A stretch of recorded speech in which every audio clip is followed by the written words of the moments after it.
let's rewind a little bit to earlier in the day on Tuesday, in which John Rothstein, who at this point I think most college basketball fans are familiar with who John Rothstein is. He is the man that eats, sleeps, and breathes college basketball and does nothing else. He tweeted out on a Tuesday morning around 10 a.m. Central Time, Darrion Williams has officially withdrawn from the 2025 NBA draft. Williams, of course, the transfer from Texas Tech, averaged 15 points per game last season with 5.5 rebounds and 3.6 assists for the Red Raiders. And this is not an entirely unexpected move from us. We've been talking about Darrion Williams quite a bit over the past really month or so at this point as a top target for Kansas, possibly in the transfer portal. And the question was, would he return to college or would he stay in the NBA draft? And we've now seen both sides of this coin, right? With Cedric Coward, who Kansas was briefly in on and then ended up committing to Duke. He was a guy that it seemed like was more likely to stay in college versus go to the NBA. He goes to the combine, gets great feedback. Now he's headed towards the NBA. That domino really kind of impacted Kansas with the whole Dame Star situation. This one is the reverse of that. Darrion Williams had publicly been pretty committed to the NBA draft, but now he's decided to withdraw and come back to college. And he immediately becomes two things. Number one, the most coveted recruit in the transfer portal at this point, considering his production. And number two, he also automatically becomes KU's top target and probably already has been KU's top target. And that is reflected in the fact that then it's been reported on Tuesday afternoon that Darrion Williams has made it to Lawrence. He's already on campus for a visit. So the devil works hard, but perhaps Bill Self works harder in this case, getting Darrion Williams on campus. Kevin, what's your reaction to that, to him withdrawing, Kansas getting him on campus, and maybe where things go from here?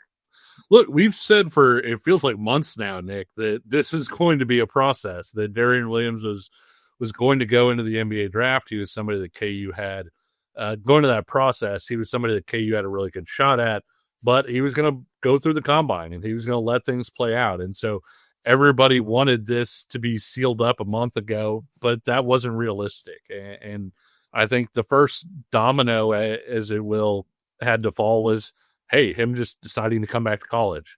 Well, that domino has fallen.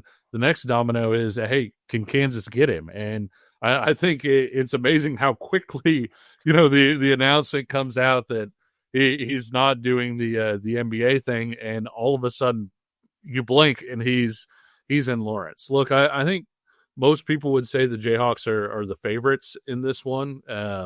I think Kansas kind of needs to be in the favorites in this one. It's something where there aren't a whole lot of other options, especially you have other options to potentially fill out your roster, right? Where you don't necessarily have a lot of options for is getting that legitimate sort of second star player to go along with Darren Peterson. Flory Badunga is going to be a different kind of star, but somebody to sort of help carry the scoring load that's going to be out there offensively every night and be a guy that can get you 15 to 20 plus on any given night. There aren't many of those guys left, and Darrion Williams is probably the best fit for Kansas among those guys left. And so to get him on campus is a big deal. We always say on this show, Nick, though, if you get them on campus, do not let them leave. Go ahead and lock this thing up. And he does have some other options. NC State and Ohio State are kind of the two that I think most people bring up. I think returning to Texas Tech was seen as an option, but Texas Tech has done pretty well in the portal, and the fit there maybe isn't what it used to be. But this is a thing that isn't done as of right now, 4:00. But you kind of want Kansas to go ahead and get this thing done, because I think in addition to, hey, that makes you a contender to be a top 5, top 10 roster in college basketball. Bart Torvik's stuff is kind of fun to play around with. If you add Darrion Williams to what KU currently has, KU jumps up to number 8 in the country. Of course, some of that stuff is off. For instance, I think Flory is KU's like number 6 guy, and he won't be that next year. But the point is just that Darrion Williams puts you sort of in that sweet spot where now you're just looking to fill out your roster with those last few sort of key pieces. Without Darrion Williams, though, you've got a star-sized hole. I think that it's becoming increasingly unclear how you would fill that spot. Yeah, one of the cardinal rules that we live by here on the show when it comes to transfer portal recruiting is don't let him leave campus uncommitted. Yeah. We just saw what happened with Kansas with Dame Sarr. In this era with the transfer portal and how quickly things move, right? You could feel like you maybe have a guy locked down when he's on campus, but if he doesn't sign on the dotted line and somebody else is able to get him to their place, or obviously we know how much NIL can factor in some cases. You never know what could happen. So that's kind of the cardinal rule that we live by, and we'll see if Kansas can possibly get it done. The one positive here, Kevin, is that there's actually a recruiting dead period, I believe, that is going to be starting coming up later this week. So it's going to be a situation where Kansas has him right now, and he may not have a chance to get anywhere else before that dead period. So that could be a big boost potentially for Kansas as well. And yeah, I echo a lot of the sentiment that you mentioned there with Darien Williams, because I mean, you said it yourself. You feel like this team needs a secondary scorer that would be their number 2 guy, right? Like you mentioned, Flory, you feel like he's going to be a dynamic player, but in other ways, right? Maybe defensively, shot blocking, that type of way. Maybe not necessarily as a scoring threat consistently. You look who they brought in via the transfer portal, guys that we think are great fits, but you think about a Melvin Council, not really a guy that's I think is going to be a huge scorer. Trey White, kind of the same deal. Jaden Dawson seems like a guy that could be an explosive scorer, but maybe not a consistent number 2 guy, right? That is very obviously what this Kansas roster is missing right now from a starting perspective. And Darrion Williams checks all those boxes. He was a really strong scorer at the Big 12 level at Texas Tech. And that's kind of my big takeaway here is, this is a pretty low risk transfer addition from the standpoint of this is a guy that now for 2 years now has produced at a very high level, at an all conference caliber level, first team all conference caliber level last season in the Big 12 offensively. So by adding him, you're saying this is immediately a guy that's going to step in and be playing 30 minutes per game and probably averaging 15 points per game, just as he did at Texas Tech, because he's done it at this level against this level of competition. That's the one huge thing. And that's really, I think, what this Kansas team is missing. When we talked about Dame Sarr's ceiling maybe on a night to night basis could be higher, but maybe you wouldn't get that consistency that you should be getting with Darrion Williams, who's going to be coming in as a polished player, as a guy who's ready to step up and immediately start scoring right away. On the flip side of that, if you want to look at maybe some of the negatives of Darrion Williams, he's not the biggest guy in the world, right? Yeah. I think he was 6'4 3/4 without shoes on. Obviously, you play with shoes, so that's a positive. So you don't have to worry about that. They won't let him do that. So, you're talking about a 6'5", 6'6" probably guy in shoes, but he does have pretty decently long arms. Actually, he had shorter arms at the combine. Oh, really?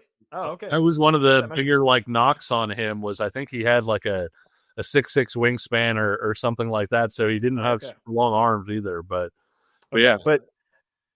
But yeah, from that standpoint, you think about, could there be maybe a little bit of a step back in terms of the defensive prowess there? Could you think about, he's not really a guy that's going to wow you with dynamic athleticism. He's not going to play above the rim.